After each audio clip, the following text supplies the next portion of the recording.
Hello everyone, welcome to back pop culture का एक नया एपिसोड में जहाँ पे मैं हूँ संदीप। तो सबसे पहले आज हम बात करेंगे कि क्या रामायण सिनेमा सुपरमैन या फिर मिशन इम्पॉसिबल 8 जैसे दमदार जो मूवी आया है ना, उससे भी बड़ा मूवी होने वाली है। सबसे पहली बात देखो, रामायण का जो टीजर आया है ना, ये भाई एक के बाद एक रिकॉर्ड को ब्रेक कर दिया। और जो लोग कह रहा था कि ये पिक्चर आदिपुरुष जैसा होगा, तो आई थिंक ये टीजर देखने के बाद उन लोगों का छुट्टी हो गया एंड उन लोगों का माइंड घूम गया। तो उन लोगों को थोड़ा साइड में हटाओ और बातें करते हैं मेन टॉपिक पे। तो अगर तुमने रामायण का टीजर देखा होगा तो इस जगह पे तुम देख सकते हो जहाँ पे लिखा है कि रामायण पिक्चर के लिए म्यूजिक कंपोज किया है AR रहमान। इनको तुम ऑब्वियसली जानते होंगे। और दूसरा नाम है हांस जिमिनार। हांस जिमिनार को अगर तुम नहीं जानते तो यार, ये जो आदमी है ना, हॉलीवुड के काफी बड़े बड़े मूवी का म्यूजिक कंपोज किया है, जैसे कि Inception, Interstellar, Dunkirk and Dark Knight के पूरे ट्रायलॉजी को, इवन की भाई पायरेट्स ऑफ द कैरेबियन जैसी इतनी बड़ी फिल्म फ्रेंचाइजी के आइकॉनिक म्यूजिक को कंपोज किया था इसी आदमी ने।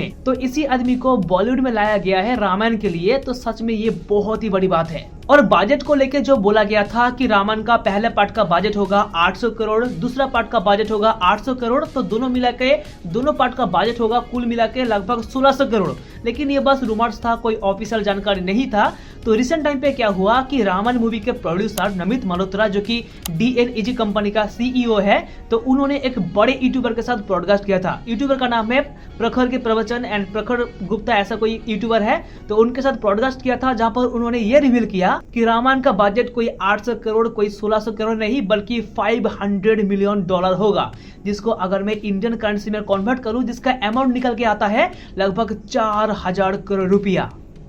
सच में यार, ये सोच पाना भी कितना मुश्किल है कि जहाँ पे हाईएस्ट इंडियन बजट वाली फिल्म है पुष्पा 2, आदिपुरुष, या फिर तुम कल्कि को ही पकड़ लो, जिसका बजट है लगभग 550 से 700 करोड़ के बीच, और वही रामायण का बजट लगभग आसमान छू गया। इस पिक्चर से लगभग 3-4 गुना एक्स्ट्रा ज्यादा है। इससे एक बात तो साफ पता चल जाता है कि ये सिनेमा सिर्फ इंडियन ऑडियंस नहीं बल्कि पूरे ग्लोबल ऑडियंस को अपने टारगेट में ले लिया। तो बातें करते हैं अब अक्षय कुमार के बारे में। तो अक्षय कुमार ने अपने इंसानियत के खाते एक बहुत ही बड़ा फैसला लिया। बेसिकली देखो क्या हुआ कि SM राजू, जो कि समाज सेवी था और जो लोग फिल्मों में स्टैंड करता है ना, तो क्या होता है कि किसी भी पिक्चरों में कोई हीरो स्टैंड नहीं करता, बल्कि उनके बदले में स्टैंड मैन को रखा जाता है, जो कि झाम मारना या फिर एक्शन करना, कुछ भी तलवार चलाना, बंदूक चलाना, ये सब कुछ करता है स्टैंड मैन। तो लगभग 650 स्टैंड मैन का जिम्मेदारी लिया था SM राजू ने। उनका बीमा करना एंड उन लोगों का मदद करना, ये सब कुछ जिम्मेदारी लिया था SM राजू ने। लेकिन हाल ही में खुद एक मूवी का स्टैंड करने के टाइम उनका डेथ हो गया।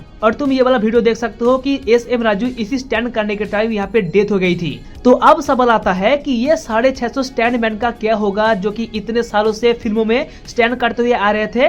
तो इसी बीच हमारे खिलाड़ी अक्षय कुमार ने आगे आया और अक्षय कुमार ने यह भी कहा कि वो 650 स्टैंड मैन का बीमा करने का जिम्मेदारी अब उनके कंधों पे होगा। अगर 650 में से किसी स्टैंड मैन का कुछ हो गया तो उनके परिवार को, उनके फैमिली मेंबर को अक्षय कुमार की जिम्मेदारी से पैसा दिया जाएगा। तो गुरु, अगला अपडेट की बातें करें कि PVR सिनेमा बेसिकली जो इंडियन मल्टीनेशनल चेन है, जो कि अक्सर पिक्चर को डिस्ट्रीब्यूट करता है। तो PVR वालों ने 2026 में कौन सी बड़ी बड़ी मूवी आने वाला है उसका एक लिस्ट निकाल के दे दिया। तुम देख सकते हो जहाँ पे कुछ लिखा है कि अवतार 3, द ओडिसी, रामायण पार्ट 1, डून 3 और एवेंजर्स डूम्सडे। और साथ ही साथ PVR वालों ने यह भी लिखा कि इन 6 फिल्मों में से तुम कौन सी मूवी को IMAX में देखने के लिए जाओगे 2026 में। तो गुरु, IMAX को लेके बातें हो रही है, तो इसको लेके और एक न्यूज सामने आया कि क्रिस्टोफर नोलन, इनको तुम जानते होंगे, जो कि हॉलीवुड के एक टॉप लेवल का डायरेक्टर में से एक है, नो डाउट। तो उनका एक मूवी आने वाला है 2026 में, जिसका नाम है द ओडिसी। और इस मूवी का हाइप इतना हाई है ना कि अभी से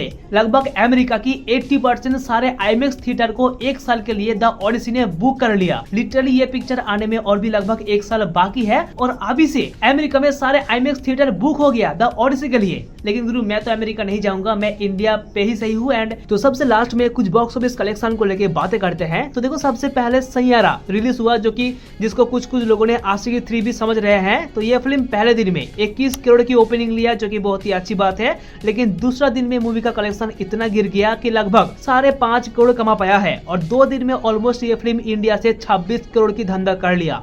और इस तरफ देखो, जेम्स गन का सुपरमैन, जो कि इंडिया में बहुत ही अच्छा कमाई तो कर ही रही है, जहाँ पे लगभग 8 दिन के अंदर ये फिल्म इंडिया से 31 करोड़ की धंधा कर लिया। तो बस यार, आज का वीडियो यहाँ तक। मिलूंगा फिर से नेक्स्ट वीडियो में और भी कुछ नया अपडेट एंड टॉपिक को लेके।